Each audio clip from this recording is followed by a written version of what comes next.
Hello students, हम आपसे last class में मिले थे जिसमें हमने फिजिक्स का chapter number 1 units and measurements को स्टार्ट किया था।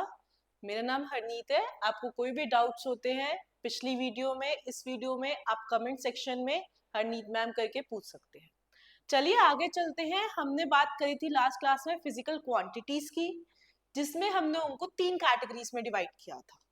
पहली कैटेगरी थी हमारी फंडामेंटल फिजिकल क्वांटिटीज की, जो इंडिविजुअली एग्जिस्ट करती हैं, किसी पे डिपेंड नहीं करती हैं। फिर थी हमारी derived physical quantities, as a name suggest, जिनको हम डिराइव कर रहे हैं using our fundamental physical quantities. And तीसरी कैटेगरी हमने सप्लीमेंट्री फिजिकल क्वांटिटीज बोली थी, जिसका डिस्कशन अभी हमारा नहीं हुआ था। हमने फंडामेंटल फिजिकल क्वांटिटीज 7 डिस्कस कर ली थी, उनके नाम, उनके सिंबल, उनकी एसआई यूनिट का हमने टेबल बना लिया था, और हमने डिराइव्ड फिजिकल क्वांटिटीज के कुछ एग्जांपल्स देख लिए थे।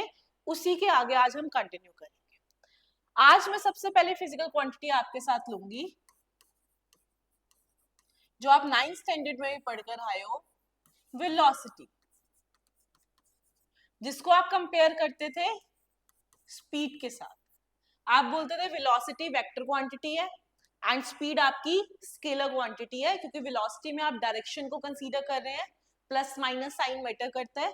पर स्पीड की जब हम बात करते हैं, we are not concern with direction और साइंस। वेलोसिटी के लिए आपने फॉर्मूला पढ़ा है displacement upon time, and speed के लिए आपने फॉर्मूला पढ़ा है डिस्टेंस अपॉन। अब डिस्प्लेसमेंट क्या हुई? एक लेंथ हुई। मैं आपको याद दिला दूं, 3 मेजर कॉमन फिजिकल क्वांटिटीज जो हम यूज कर रहे थे, हमने स्टार लगा के रख ली थी, वो थी हमारी MLT, mass, length and time. तो अगर मैं डिस्प्लेसमेंट की बात करूं तो वो क्या है? एक लेंथ है, तो क्या मुझे उसकी जगह एल पुट करना चाहिए, और टाइम के लिए टी पुट करना चाहिए।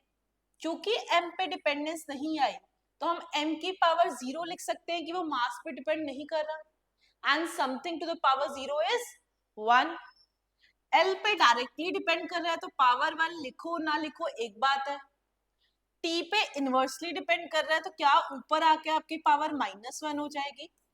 तो देयरफॉर अगर मैं वेलोसिटी की डायमेंशंस की बात करूं, इस डिराइव्ड फिजिकल क्वांटिटी का रिलेशन की बात करूं फंडामेंटल के साथ, तो मेरे को ये रिलेशन समझ आता है कि ये पर्टिकुलर डिराइव्ड फिजिकल क्वांटिटी, यानी कि आपकी वेलोसिटी, मास पे डिपेंड नहीं करती है, लेंथ पे डायरेक्टली डिपेंड करती है, और जो आपका टाइम है उस पे इनवर्सली डिपेंड करती है। मैं इसके एसआई यूनिट भी आपको याद दिला दूं तो मीटर पर सेकेंड आप पढ़ते थे, क्योंकि डिस्प्लेसमेंट को आप मीटर में लेते हो, टाइम को आप सेकंड में लेते हो, और अगर आप यहां से भी डायमेंशन निकालना चाहो तब भी आपकी एल टी -1 होती है। Similarly distance sorry, distance upon time की भी आपकी यूनिट मीटर पर सेकंड बनती है। और अगर मैं डायमेंशन भी निकालूं, चाहे फॉर्मूले से निकालूं, चाहे मैं एसआई यूनिट की हेल्प से निकालूं, डायमेंशंस क्या आती है? दोनों की सेम आती है। तो यहां से हम एक कंक्लूजन ड्रॉ कर सकते हैं। क्या? ऐसी फिजिकल क्वांटिटीज जिनकी यूनिट सेम है,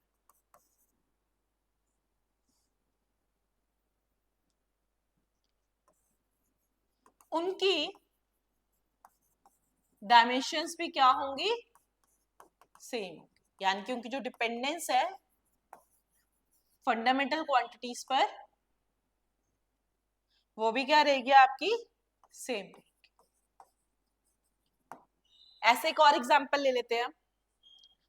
आपने वर्क डन पढ़ा है छोटी क्लासेस में, या चलो पहले फोर्स की तरफ चलते हैं, फिर मैं आपको जो है वर्क डन के बारे में और टॉर्क के बारे में सिखाऊंगी। सबसे पहले हमने वेलोसिटी स्पीड को कंपेयर कर लिया, फिर हमने फोर्स पढ़ा था ग्रेड 9 में, by second law of motion, कि जो आपका फोर्स होता है, आपकी फाइनल एक्सप्रेशन जो निकल कर आती है वो होती है m a, capital F is equal to m a. अगर आपको याद हो, आपने 9th स्टैंडर्ड में बहुत क्वेश्चन किए थे, जहां पे m आपका मास है, a आपका एक्सेलरेशन, यानी कि मुझे पहले एक्सेलरेशन की डायमेंशंस पता होनी चाहिए। तो अभी अभी आपने वेलोसिटी की डायमेंशंस निकाली, और मैं एक्सेलरेशन का फॉर्मूला याद दिला दूं, आपका change in velocity upon time. ये ट्रायंगल को हम डेल रीड करते हैं, और इसका मतलब होता है चेंज। यानी कि final value minus initial value. ठीक है, डेल में कोई दिक्कत है तो बताएंगे। Change in velocity upon change in time आपका एक्सेलरेशन का फॉर्मूला रहता था। वेलोसिटी की डायमेंशन आपने अभी अभी निकाली, आपको याद नहीं है तो आप दोबारा फॉर्मूले से पुट कर सकते हैं। उसका फॉर्मूला होता है आपका डिस्प्लेसमेंट अपॉन टाइम। तो डिस्प्लेसमेंट क्या हो गई, लेंथ, तो एल टी माइनस वन, नीचे एक और टाइम आ चुका है तो उसके लिए क्या आ गया, टी। अगर मैं इसको एम एल टी की टर्म में लिखूं, मास पे कोई डिपेंडेंस नहीं आ रही है, तो एम क्या हो गया आपका, 0। एल यहाँ पे 1 था, और टी की बात करूं तो एक और टी आ चुका है, इसलिए इसकी डायमेंशन हो जाती है m0 L t minus 2। Again formula पता है या यूनिट्स पता है तो आप किसी भी फॉर्मूले की डायमेंशंस निकाल सकते हैं। यूनिट से कैसे निकालेंगे, आप इसके यूनिट्स पढ़ते हो मीटर पर सेकेंड स्क्वायर, तो वहां से भी तो क्या आता है, एल टी माइनस 2 ही तो आता है। मीटर के लिए एल आ गया और पर सेकेंड स्क्वायर के लिए टी की पावर माइनस 2 आ गई। अब हमारा एम था फोर्स की डायमेंशन निकालना। फोर्स का फॉर्मूला क्या है, एम ए। एम ए में एम के लिए हमने पुट कर दिया कैपिटल एम, और ए की डायमेंशन हम निकाल चुके हैं एल टी माइनस 2। तो कंबाइन करके हमारी फोर्स की डायमेंशंस बन जाती हैं एम एल टी माइनस 2। इसको अच्छे से ध्यान रखें, बहुत सारे फॉर्मूले ऐसे आएंगे अभी कि जिसमें आपका फोर्स का फॉर्मूला जो है डायरेक्टली यूज होगा। ठीक है, जैसे मैं अभी आपके साथ बात कर रही थी वर्क डन की। वर्क डन भी आपने छोटी क्लासेस में पढ़ा है, 9th स्टैंडर्ड में ही था आपका वर्क डन, और आपका 10th में भी था। वर्क एनर्जी पावर नाम का चैप्टर था जिसमें आप काइनेटिक एनर्जी पोटेंशियल एनर्जी पढ़कर आए हैं। वर्क डन का फॉर्मूला होता है बच्चों फोर्स इनटू डिस्प्लेसमेंट। अब मुझे अगर फोर्स की डायमेंशन नहीं पता, फिर से मुझे निकालनी पड़ेगी। ऐसे बहुत सारे फॉर्मूले हैं जिनमें फोर्स डायरेक्टली यूज होने वाला है। तो सिर्फ एक फोर्स की डायमेंशन को अगर आप ध्यान रख लें, आप ऑटोमेटिकली जब बार बार उसको यूज करेंगे आपको याद हो जाएगी। ठीक है, नहीं याद होती तो एमए को तो आप जानते ही हैं, तो आप एमए की हेल्प से जो है फोर्स की डायमेंशन को निकाल सकते हैं। अब मैं यहाँ पे अगर डायमेंशन निकालना चाहूँ वर्क डन की, तो फोर्स की डायमेंशन हमने अभी अभी निकाली है m l t minus 2। Displacement क्या हो गई, एक लेंथ हो गई, राइट, मीटर में मेजर करते हो तो उसके लिए क्या आ गया यहाँ पे एल। तो आपकी क्या वर्क डन की dimension m l two t minus 2 बन गई। वर्क डन को आप जानते भी हैं कि किसी काम को करने के लिए कितना वर्क डन लगता है साइंस में, जिसको आप एनर्जी के भी इक्वेट करते थे। हाँ, एनर्जी की इक्वेट करते थे। अगर work done is equal to energy है तो क्या एनर्जी की भी डायमेंशन यही आनी चाहिए? बिल्कुल। जब वो फॉर्मूला वाइज आप इक्वेट कर देते थे, आप न्यूमेरिकली उसको इक्वेट कर देते थे, तो उसकी डायमेंशन भी तो सेम आएगी। चेक करें कैसे, आप कोई भी एनर्जी का फॉर्मूला ले लो। आपने दो फॉर्मुलेस पढ़े हैं एनर्जीज के लिए, एक पढ़ा है आपने काइनेटिक एनर्जी का हाफ एम वी स्क्वायर, एक आपने पढ़ा है पोटेंशियल एनर्जी का mgh। ये आप लोगों को याद होगा, 10th स्टैंडर्ड में अभी अभी पढ़कर आए हो आप। दोनों से डायमेंशंस निकालने की कोशिश करते हैं। हाफ का यहाँ पे कोई रोल नहीं है ड्यूरिंग डायमेंशंस, हमारा न्यूमेरिकल कोफिशिएंट कोई रोल प्ले नहीं करता है यहाँ पर। ये आगे चलकर हमारी डायमेंशनल एनालिसिस की एक लिमिटेशन बनकर भी हमारे सामने आएगी जब हम एप्लीकेशंस पर जाएंगे, तब बात करेंगे इसकी। m again mass capital M, velocity के लिए अभी आप निकाल कर आए हैं एल टी माइनस 1 होल का क्या हो रहा है आपका स्क्वायर। तो अगर मैं डायमेंशन निकालूं तो आपकी आ रही है m l two t minus 2, जो आपकी वर्क डन से इक्वेट करने पर भी आ रही थी। सिमिलरली अगर मैं पोटेंशियल एनर्जी के फॉर्मूले से चलूं, पोटेंशियल एनर्जी हो गया आपका मास, जी आपका एक्सेलरेशन ड्यू टू ग्रेविटी पढ़ते थे, तो है तो एक्सेलरेशन ही ना, चाहे ड्यू टू ग्रेविटी हो। यूनिट्स तो सेम ही आती थी ना, मीटर पर सेकंड स्क्वायर, तो डायमेंशंस भी तो सेम आएगी एल टी माइनस 2। और हाइट एक लेंथ है तो उसके लिए भी क्या पुट करें बच्चों, एल पुट कर ले। तो इसको भी सिंप्लीफाई करें तो हमारे पास आंसर क्या आता है, m l two t minus 2। यानी कि मैं किसी भी फॉर्मूले से एक पर्टिकुलर फिजिकल क्वांटिटी की डायमेंशन निकालना चाहूं तो कोई भी फॉर्मूला काम आ जाएगा। आप देख सकते हैं 3 तरीकों से हमने एनर्जी की डायमेंशन निकालने की कोशिश करी और तीनों तरीके से हमारा जो डायमेंशन आया वो सेम आया। फॉर्मूला बदल जाने से उसकी यूनिट्स या उसका कंसेप्ट तो नहीं बदलता, तो उसकी dependence on fundamental physical quantities क्यों बदलेगी? इसलिए चाहे आप पोटेंशियल एनर्जी से निकालिए, चाहे आप काइनेटिक एनर्जी से निकालिए, चाहे आप 11 में कोई और एनर्जी सीख लीजिए, आपका जो आंसर आएगा वो सेम आने वाला है। ठीक है, यहां तक कोई दिक्कत है तो आप कमेंट सेक्शन में पूछ सकते हैं। चलिए आगे चलते हैं। अभी हमने वर्क डन की डायमेंशन निकाली थी फोर्स इनटू डिस्प्लेसमेंट करके,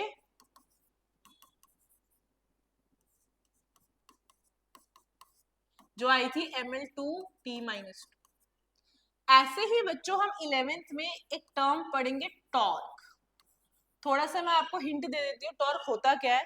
अभी तो यहाँ पे ऐसे बहुत सारे फॉर्मुलेस आएंगे जिनके आपको डायमेंशन निकालनी है, पर अभी आपने पढ़े नहीं है, जो आप आने वाले चैप्टर्स में पढ़ेंगे। ऐसे ही टॉर्क आपका रोटेशनल मोशन नाम का चैप्टर है आपकी फर्स्ट बुक का, उसमें आएगा। अगर मैं ये पेन लूं, आपने 8th स्टैंडर्ड में पढ़ा था फोर्स नाम का चैप्टर, फोर्स एंड प्रेशर, तो आपने पढ़ा था कि अगर सेम फोर्स में लेफ्ट साइड से लगाऊं, यानी कि फॉर एग्जांपल मैं 5 न्यूटन का फोर्स इस डायरेक्शन से लगाती हूँ और मैं 5 न्यूटन का ही फोर्स इस डायरेक्शन से भी लगाती हूँ, तो नेट फोर्स क्या हो जाता है आपका? Cancel out. और उस केस में जो आपकी बॉडी है वो मूव नहीं करेगी। क्यों? आप इसको +5 मान लोगे, इसको -5 मान लोगे, नेट फोर्स इज 0। मैं अभी भी ऑपोजिट फोर्स लगाऊंगी और सेम मैग्नीट्यूड का लगाऊंगी, पर मैं पॉइंट ऑफ एक्शन बदलने वाली। अगेन मैं इस पेन को कंसीडर करती हूँ, अभी भी मैं इस डायरेक्शन से 5 न्यूटन का फोर्स लगा रही हूँ, अभी भी मैं इस डायरेक्शन से 5 न्यूटन का फोर्स लगा रही हूँ, पर नीचे नेट फोर्स अभी भी 0 आ रहा है, +5 -5, पर मैंने इस बार फोर्स सेम पॉइंट पर नहीं लगाया। लेफ्ट वाला फोर्स मेरा ऊपर के पॉइंट पे लगा, राइट वाला फोर्स बॉटम में लगाया। तो इससे क्या होगा? ये वाला फोर्स इसको आगे भेज रहा है और जो इधर से फोर्स आया वो इसको पीछे भेज रहा है। क्या आपकी बॉडी रोटेट करना स्टार्ट कर देगी? इसको हम बोलते हैं रोटेशनल मोशन। इस रोटेशनल मोशन के दौरान जो फोर्स लग रहा है उसको हम बोलते हैं टॉर्क। ठीक है, समझ आया? बहुत बढ़िया है। नहीं आया आप पूछ लीजिएगा, नहीं तो हमने रोटेशनल मोशन के चैप्टर में जाके इसको दोबारा बहुत ही ज्यादा डिटेल में पढ़ना है। अभी के लिए समझ लीजिए टॉर्क जो है एक तरह का रोटेशनल फोर्स है। Rotational analogue of force is torque, और इसका फॉर्मूला आता है फोर्स इनटू परपेंडिकुलर डिस्टेंस। अब फोर्स की डायमेंशन देखो बार बार काम आ रही है ml_2। डिस्टेंस चाहे परपेंडिकुलर हो चाहे नॉर्मल हो, है तो एक लेंथ ही, तो इसके लिए भी क्या पुट करोगे? L पुट करोगे। आप देख सकते हैं इसकी डायमेंशन भी सेम आ रही है जैसे आपकी वर्क डन की। तो ऐसा बिल्कुल पॉसिबल है कि दो फिजिकल क्वांटिटीज बिल्कुल डिफरेंट हो।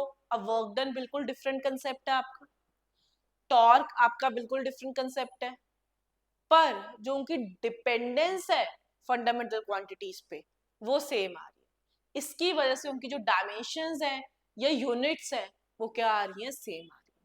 इसी के बेस्ड आपका स्कूल एग्जाम या कॉम्पिटिटिव एग्जाम के क्वेश्चन बन जाते हैं एमसीक्यू टाइप।